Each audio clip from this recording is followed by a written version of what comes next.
Welcome back to xylem learning. Anatomies ആണ്. അപ്പൊ നമുക്ക് ബേസിക് ആയിട്ട് കുറച്ച് ഫിസിക്സ് പഠിക്കാം അല്ലെ.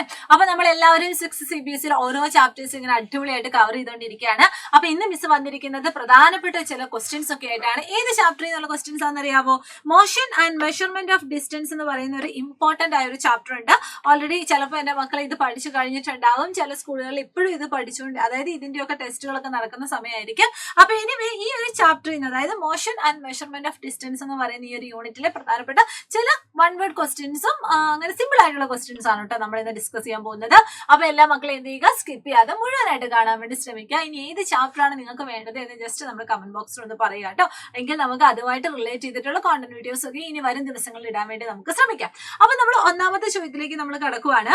Give one example each of the following type of motion. അതായത് താഴെ തന്നിരിക്കുന്ന വിവിധ ടൈപ്പ് ഓഫ് മോഷൻ നമ്മൾ ഡിസ്കസ് ചെയ്തിട്ടുണ്ട്. അതിൽ കുറച്ച് എക്സാമ്പിൾസ് പറയാനാണ് പറഞ്ഞിരിക്കുന്നത്. അപ്പൊ നമുക്ക് നോക്കാം ഏതൊക്കെയാണ് ആ പറയുന്ന ടൈപ്പ് ഓഫ് മോഷനും അതിന്റെ എക്സാമ്പിൾസും എന്നാണ് നമ്മൾ ഡിസ്കസ് ചെയ്യാൻ പോകുന്നത്. ഫസ്റ്റ് പറയുന്നത് ലീനിയർ, സെക്കൻഡ് സർക്കുലർ, തേർഡ് ആണ് പീരിയോഡിക് മോഷൻ. അതിൽ ലീനിയർ മോഷൻ എന്ന് പറഞ്ഞാൽ എന്താണ്? ഒരു വസ്തു സ്ട്രെയിറ്റ് ആയിട്ട് മൂവ് ചെയ്യുവാണെങ്കിൽ നമ്മൾ പറയും ആ ഒരു വസ്തുവിന് ലീനിയർ മോഷൻ ആണ് അല്ലെങ്കിൽ സ്ട്രെയിറ്റ് ലൈൻ മോഷൻ ആണ് എന്ന് നമ്മൾ പറയും. ഇനി ഒരു വസ്തു സർക്കുലാർ പാത്തിലൂടെയാണ് മൂവ് ചെയ്യുന്നതെങ്കിൽ നമ്മൾ പറയും ആ ഒരു വസ്തുവിന് അല്ലെങ്കിൽ ആ ഒരു ഒബ്ജക്റ്റിന് സർക്കുലാർ മോഷൻ ആണ് എന്ന് നമ്മൾ പറയും. ഇനി അതേസമയം പീരിയോഡിക് ആണെങ്കിൽ ഒരു പെർട്ടിക്കുലർ ഇന്റർവെല്ലിന്റെ ബേസിൽ അതിങ്ങനെ റിപ്പീറ്റ് ചെയ്തിട്ടാണ് ആ വസ്തുവിന് ചലനം അല്ലെങ്കിൽ മൂവ്മെന്റ് സംഭവിക്കുന്നതെങ്കിൽ നമ്മൾ പറയും ആ വസ്തുവിന് പീരിയോഡിക് മോഷൻ ആണ് എന്ന് നമ്മൾ പറയും. അപ്പൊ ഈ 3 ടൈപ്പ് ഓഫ് മോഷൻ നമ്മൾ ഡീറ്റെയിൽ ആയിട്ട് പഠിച്ചതാണ്. അപ്പൊ അതിനെ കുറിച്ച് എക്സാമ്പിൾസ് കണ്ടുപിടിക്കണം. കുറച്ചൊന്നും കണ്ടുപിടിക്കേണ്ട, ഗിവ് വൺ എക്സാമ്പിൾ എന്നാണ് നമ്മളോട് ചോദിച്ചിരിക്കുന്നത്. അപ്പൊ നമുക്ക് നോക്കാം ലീനിയർ മോഷന്റെ എക്സാമ്പിൾ എന്തൊക്കെയാണ്. സ്ട്രേറ്റ് ലൈനിൽ മൂവ് ചെയ്യുന്ന ഒരു കാർ വേണമെങ്കിൽ നമുക്ക് പറയാൻ വേണ്ടി പറ്റും. ഒരു മാംഗോ താഴോട്ട് വീഴുന്ന നമുക്ക് പറയാൻ വേണ്ടി പറ്റും. അല്ലെങ്കിൽ കോക്കനറ്റ് താഴോട്ട് വീഴുന്ന നമുക്ക് പറയാൻ വേണ്ടി പറ്റും. അല്ലെങ്കിൽ റെയിൻ ഡ്രോപ്പ് താഴോട്ട് വീഴുന്ന നമുക്ക് പറയാൻ വേണ്ടി പറ്റും. അപ്പൊ കുറച്ച് എക്സാമ്പിൾസ് ഉണ്ട്. ലീനിയർ മോഷൻ എക്സാമ്പിൾ ആണ് falling of a stone from the height. ഒരു ഹൈറ്റിൽ നിന്നും ഒരു കല്ല് താഴേക്ക് വീഴുന്നത്. കറക്റ്റ് ആണല്ലോ.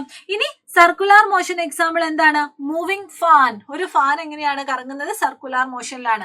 ഇപ്പൊ നമുക്കറിയാം ഈ ഫാനിന്റെ ലീഫ് നമ്മളിപ്പം 3 ലീഫ് നമ്മൾ കൺസിഡർ ചെയ്യുവാണെങ്കിൽ ആ ലീഫിൽ നമ്മൾ ജസ്റ്റ് ഒരു ഡോട്ട് വരയ്ക്കുവാണെങ്കിൽ ആ ഡോട്ടിന്റെ മൂവ്മെന്റ് എന്ന് പറഞ്ഞാൽ എങ്ങനെയാണ്? ഈ പറയുന്നത് പോലെ ഒരു സർക്കുലാർ പാത്തിലാണ്. അപ്പൊ നമുക്ക് പറയാൻ പറ്റും നമ്മുടെ മൂവിംഗ് ഫാൻ അതിന്റെ ലീഫിന്റെ ആ ഒരു മൂവ്മെന്റ് എങ്ങനെയാണ്? സർക്കുലാർ പാത്തിലാണ്. ഇനി പീരിയോഡിക് മോഷൻ അതിന്റെ ഒരു എക്സാമ്പിൾ ആണ് പെൻഡുലം ഓഫ് എ ക്ലോക്ക്. ക്ലോക്കിന്റെ പെൻഡുലം നിങ്ങൾ ശ്രദ്ധിച്ചിട്ടുണ്ടാവും. ഇതായിരിക്കും ഇതിന്റെ മീൻ പൊസിഷൻ. ഈ പൊസിഷനിൽ നിന്ന് ആദ്യം ഒരു ഭാഗത്തേക്ക് പോകും, എന്നിട്ട് ഇതാ ഈ ഒരു സൈഡിലേക്ക് പോകും, പിന്നീട് ഈ സൈഡിലേക്ക് പോകും, പിന്നീട് ഈ സൈഡിലേക്ക് പോകും. അതായത് റിപ്പീറ്റ് ആയിട്ട് 2 സൈഡിലേക്കും ഉള്ള ഒരു മൂവ്മെന്റ് നമുക്ക് ഇവിടെ കാണാൻ വേണ്ടി പറ്റും ഓരോ റിപ്പീറ്റഡ് ഇന്റർവെല്ലിന്റെ ബേസിൽ. അപ്പൊ ഇതാണ് പീരിയോഡിക് മോഷൻ. എക്സാമ്പിൾ ആയിട്ട് നമുക്ക് പെൻഡുലം ഓഫ് എ ക്ലോക്ക് നമുക്ക് പറയാൻ പറ്റും. ഓക്കെ അല്ലേ? ഇനി അടുത്ത question, fill in the blank. 1 meter is dash centimeter. 5 kilometer is dash meter. Motion of a child on a swing is dash. Motion of the needle of a sewing machine is dash. Okay, അപ്പൊ പറഞ്ഞോളൂ. ഒന്ന് വേഗം ഒന്ന് answer ചെയ്യാൻ പറ്റുമോ നോക്കിയേ. ആദ്യം പറയുന്നത് 1 മീറ്റർ എന്ന് പറയുന്നത് എത്ര സെന്റിമീറ്റർ ആണ്? 1 മീറ്റർ എന്ന് പറയുന്നത് 100 സെന്റിമീറ്റർ ആണ്. ഇനി 5 കിലോമീറ്റർ എന്ന് പറയുന്നത് എത്ര മീറ്റർ ആണ്? 1 കിലോമീറ്റർ എന്ന് പറയുന്നത് 1000 മീറ്റർ ആണ് എന്ന് നമുക്കറിയാം. അപ്പൊ 5 കിലോമീറ്റർ എന്ന് പറയുന്നത് എത്രയാണ് മക്കളെ? 5000 മീറ്റർ ആണ്. ഇനി അടുത്തത് motion of A child on A swing. ഒരു ഊഞ്ഞാലിൽ ആടുന്ന ഒരു കുട്ടി. ആ കുട്ടിയുടെ മൂവ്മെന്റ് എങ്ങനെയാണ്? നമ്മൾ നേരത്തെ പറഞ്ഞു മീൻ പൊസിഷനിൽ നിന്നും 2 സൈഡിലേക്കും ഉണ്ട്. മുന്നോട്ടേക്കും ഉണ്ട്, പിന്നോട്ടേക്കും ഉണ്ട്, മുന്നോട്ടേക്കും ഉണ്ട്, പിന്നോട്ടേക്കും ഉണ്ട്. അപ്പൊ അതെന്ത് മോഷൻ ആണ് മക്കളെ? പീരിയോഡിക് മോഷൻ ആണ് അല്ലെ? പീരിയോഡിക് മോഷൻ ആണ്. ഇനി അടുത്തത് motion of the needle of A sewing machine. അതായത് നമ്മുടെ തയ്യൽ മെഷീനിൽ ആ ഒരു നീഡിലിന്റെ മൂവ്മെന്റ് എങ്ങനെയാണ്? മുകളിലോട്ടും താഴോട്ടും ഇങ്ങനെ വളരെ ആ ഒരു മൂവ്മെന്റ് ആണ്. അതും 2 സൈഡിലുള്ള മൂവ്മെന്റ് ആണ്. അപ്പൊ അത് നമുക്ക് പറയാൻ വേണ്ടി പറ്റും എന്താണ് മക്കളെ? പീരിയോഡിക് മോഷൻ ആണ്. Yes, periodic motion. അപ്പൊ ഇതും നമ്മൾ പഠിച്ചു അല്ലെ?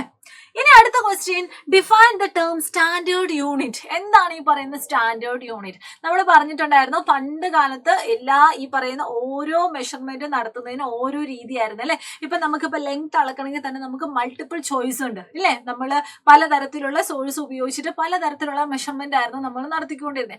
അതുകൊണ്ട് തന്നെ നമുക്കൊരു സിസ്റ്റമാറ്റിക് ആയിട്ട് വെൽ ഡിഫൈൻഡ് ആയിട്ട് അക്യുറേറ്റ് ആയിട്ടുള്ള ഒരു റീഡിങ് അവിടെ നമുക്ക് കിട്ടില്ല. അപ്പൊ ആ ഒരു അക്യുറേറ്റ് ആയിട്ടുള്ള റീഡിങ് കിട്ടുന്നതിന് വേണ്ടി നമ്മൾ ഇൻട്രൊഡ്യൂസ് ചെയ്തായിരുന്നു സ്റ്റാൻഡേർഡ് സ്റ്റാൻഡേർഡ് യൂണിറ്റ് എന്ന് പറയുന്നത്. അപ്പൊ അതിന്റെ ഒരു ഡെഫിനിഷൻ പോലെ നിങ്ങൾ ഓർത്തിരുന്നാൽ മതി.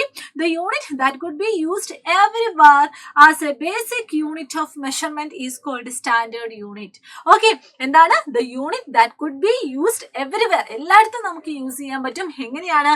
Basic unit of measurement is called standard unit. അപ്പൊ കുറച്ച് എക്സാമ്പിൾ ഉണ്ട്. നമ്മുടെ SI സിസ്റ്റം ഒക്കെ നമ്മൾ പഠിച്ചതാണ്.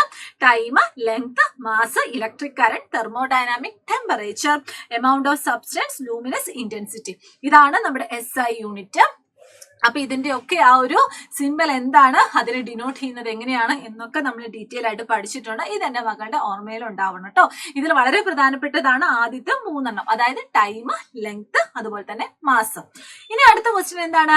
Give the unit for measuring the following. Okay, താഴെ തന്നിരിക്കുന്ന കുറച്ച് എന്താ പറയാ, കുറച്ച് എക്സാമ്പിൾസ് തന്നിട്ടുണ്ട്. അതിനെ നമ്മൾ യൂസ് ചെയ്യുന്ന, അല്ലെങ്കിൽ അത് മെഷർ ചെയ്യാൻ വേണ്ടി നമ്മൾ യൂസ് ചെയ്യുന്ന യൂണിറ്റ് ഏതാണ്? ഒന്ന്, distance between Mumbai and Goa. ഗോവയ്ക്കും മുംബൈക്കും ഇടയിലുള്ള ഡിസ്റ്റൻസ് അളക്കുന്നതിന് വേണ്ടി നമ്മൾ യൂസ് ചെയ്യുന്ന എന്താണ് മക്കളെ? കിലോമീറ്റർ ആണ്, അല്ലെ? കിലോമീറ്റർ ആണ്. ഇനി അടുത്തത്, തിക്നെസ് ഓഫ് എ കോയിൻ. ഒരു കോയിന്റെ തിക്നെസ് അളക്കുന്നതിന് വേണ്ടി നമ്മൾ എന്താ യൂസ് ചെയ്യുന്നത്? മില്ലിമീറ്റർ ആണ്, ആണല്ലോ. ഇനി അടുത്തത്, length of your sharpener. Yes, നമ്മുടെ ഷാർപ്നറിന്റെ ലെങ്ത് അളക്കുന്നതിന്, അല്ലെങ്കിൽ ലെങ്ത് ഓഫ് യുവർ ഷൂലേസ്, ഷൂലേസിന്റെ ലെങ്ത് അളക്കുന്നതിന് നമ്മൾ യൂസ് ചെയ്യുന്നത് എന്താണ്? സെന്റിമീറ്റർ. ഓക്കെ, അപ്പൊ ഇതൊക്കെയാണ് നമ്മൾ മെഷർ ചെയ്യാൻ വേണ്ടി യൂസ് ചെയ്യുന്ന യൂണിറ്റ് എന്ന് എന്റെ മക്കൾ ഓർത്തിരിക്കുക. ഇനി റെസ്റ്റ്, മോഷൻ, ഇത് ഡിഫൈൻ ചെയ്യാനാണ് പറഞ്ഞിരിക്കുന്നത്. അപ്പൊ റെസ്റ്റിൽ ഇരിക്കുന്ന ഒരു വസ്തു എന്ന് പറഞ്ഞാൽ അതിന്റെ പൊസിഷൻ ചേഞ്ച് സംഭവിക്കുന്നില്ല. മൂവ് ചെയ്യുന്ന വസ്തു, അല്ലെങ്കിൽ മോഷനിലുള്ള, അല്ലെങ്കിൽ സ്റ്റേറ്റ് ഓഫ് മോഷനിലുള്ള ഒരു വസ്തു എന്ന് പറഞ്ഞാൽ ആ വസ്തുവിന് ഒരു പോയിന്റിൽ നിന്നും മറ്റൊരു പോയിന്റിലേക്ക് പൊസിഷൻ ചേഞ്ച് സംഭവിക്കുന്നുണ്ട്. ഈ ഒരു ബേസിക് ആയിട്ടുള്ള ഒരു ഐഡിയ ഉണ്ടെങ്കിൽ നമുക്ക് ഇതിനെ ഒന്ന് ഡിഫൈൻ ചെയ്യാൻ വേണ്ടി പറ്റും. അപ്പൊ റെസ്റ്റ് എന്താണ് മക്കളെ? The object which do not change their position with the time are said to be rest. Okay, ടൈമിനനുസരിച്ച് പൊസിഷൻ ചേഞ്ച് ചെയ്യുന്നില്ലെങ്കിൽ ആ ഒരു വസ്തു നമ്മൾ റെസ്റ്റിലാണെന്ന് പറയുന്നു.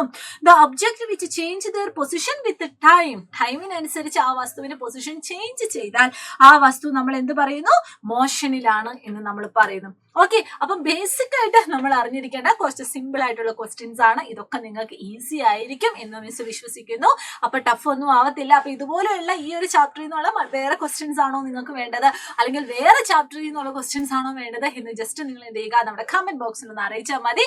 അപ്പൊ എല്ലാവർക്കും all the very best and thank you so much. Bye bye.